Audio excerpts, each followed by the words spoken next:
So in previous lecture we have seen the vent of isochore and vent of isotherm.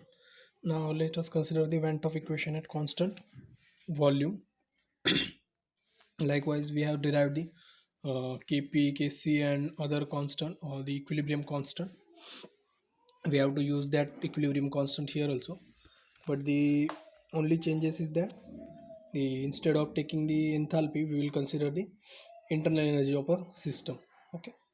Now, if the gaseous reactions are carried out at the constant volume, the heat of reaction is nothing but simply the internal energy change, okay, and not the enthalpy energy change.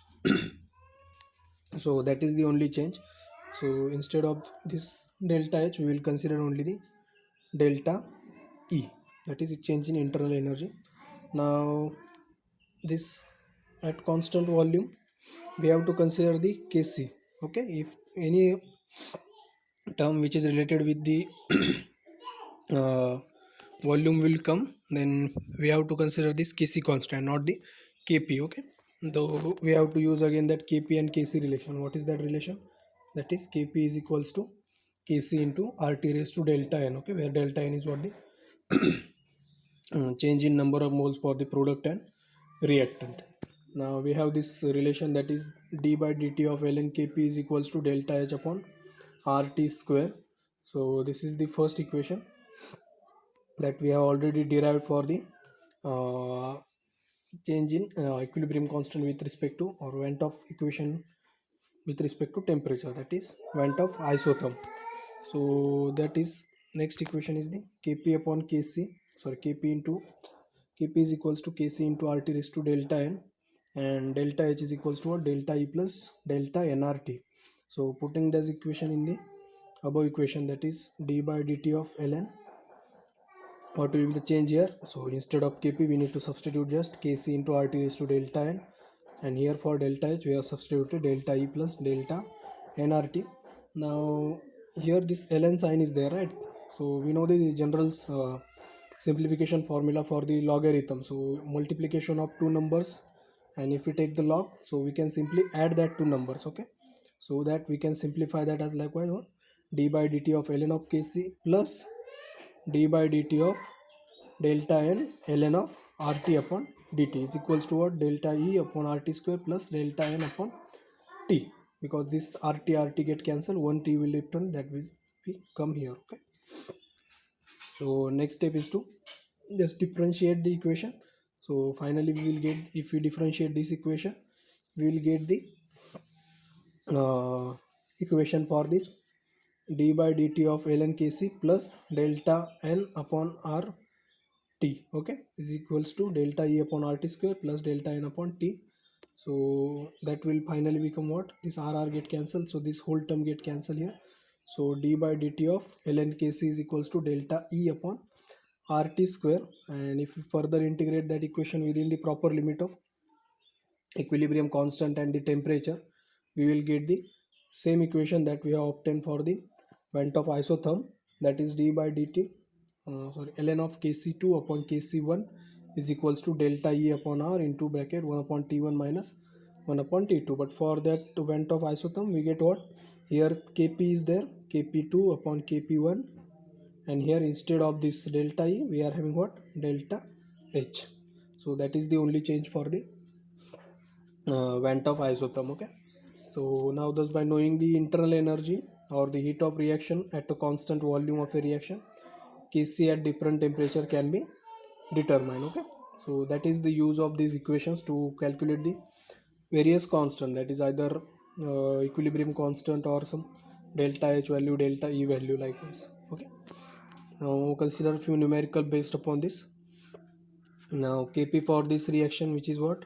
N2 plus O2 giving 2 moles of NO, and Kp is given as what? 1.21 into 10 raised to minus 1, sorry, minus 4 at 1800 Kelvin, and 4.08 into 10 raised to minus 4 at 200 Kelvin. Find the heat of reaction. So we need to find out what? Heat of reaction, which is delta H, because we have been given with the Kp value. So first Kp value is 1.21 into 10 raised to minus 4, and temperature T1 is what? 1800 Kelvin. Now Kp2 is equals to what? 4.08 into 10 raised to minus 4, and T2 is what? 2000 Kelvin. Therefore we just simply need to substitute the values for that, like 2.303 into log to the base 10 of Kp2 upon Kp1 is equals to delta H upon R into 1 upon T1 minus 1 upon T2. So we have got up to this equation. So upon simplification of this, finally we can get this delta H value as 1.81 into 10 raised to 5 joules. Okay. Now consider the next numerical, that is Kp for the reaction is 169 at 500 degree Kelvin and Kp at 698 Kelvin. We need to find out if the heat of reaction is 10.2 kilocalories. Okay, since they have given what the heat in the calories, we have to convert it into the joule. Okay, we have to convert it into the joule. So how will you convert that into joule? Just simply multiply by the 4.18 to the given value that is in the calories. So we have been given with the minus 10.2 into 4.18, which is comes out to be around minus 42.67 kilojoules. But this kilojoule value cannot directly use, because this R constant is what? It is in the joules per Kelvin per mole. Okay, joules per Kelvin per mole. So we have to convert that again into the kilojoule value. So simply multiplied by the 10 raised to minus 3. So procedure will be same again. So you will get the Kp value at around 10. Okay, so for solving these such numericals, we have to just make sure that the units of each and every constant are in the same manners. Okay, so they are not in the different manner, and anyhow we just need to cancel out the units so that we get the final answer. Okay, so this Kp or other constant are there, so they are the what? Unitless values. So we have to take the ratios in such a way that you will get the unitless answer. Okay, now consider next problem. So for the following reaction, that is N2 plus 3H2 giving 2 moles of ammonia, the standard free energy change is what? 1 in 10 raised to 5 joule at 673 Kelvin. Now calculate the equilibrium constant for the reaction and dissociation of ammonia at 673 Kelvin. Now we have what? We have the standard formula for calculating the standard Gibbs free energy. What is that? That is delta G is equals to, or delta G naught is equals to minus RT ln Kp, and we have been given with the value of delta G. R is known to us, T will be the 673 Kelvin. Now what is the value of Kp? So the value of Kp is simply what? We will take the log of this, and it will be the anti-log of this, that is Kp is equals to what? 1.737 into 10 raised to minus 8. Now what we have been asked next is the dissociation constant of ammonia. So what is this? Kp or Kc, these are all called as a formation constant, because the equilibrium reaction is what? Suppose this, if we want to write, say for this reaction only, we write to formation constant or the equilibrium constant. So simply equilibrium constant is what? Suppose Kp, that is the concentration of ammonia raised to 2 divided by concentration of N2, or instead of concentration, if we are writing Kp, we have to consider what? The partial pressure. So partial pressure of ammonia raised to 2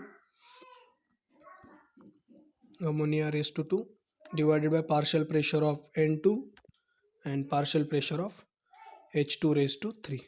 So this is the equilibrium constant, and if you want to find out the dissociation constant, we just need to consider the backward reaction. What will be that? So just the inverse of this Kp. So what is the dissociation constant? It is inverse of Kp, which is comes out to be 5.76 into 10 raised to 7. Okay, so these are the important numericals based upon this Gibbs free energy, standard Gibbs free energy, then equilibrium constant, then Van 't Hoff equations. Okay, so in this manner we have just completed with the thermodynamics part for the uh, first chapter. Okay, now next chapter is the, within this unit only we have to see the electrochemistry part. So we will try to see that in the upcoming lectures. Okay, so from here onwards we will start with the electrochemistry. So just try to revise this thermodynamic concept, so that will be beneficial in solving some electrochemistry problems also, because this equilibrium constant equations, these delta G values, these are useful in the electrochemistry also. Okay, thank you.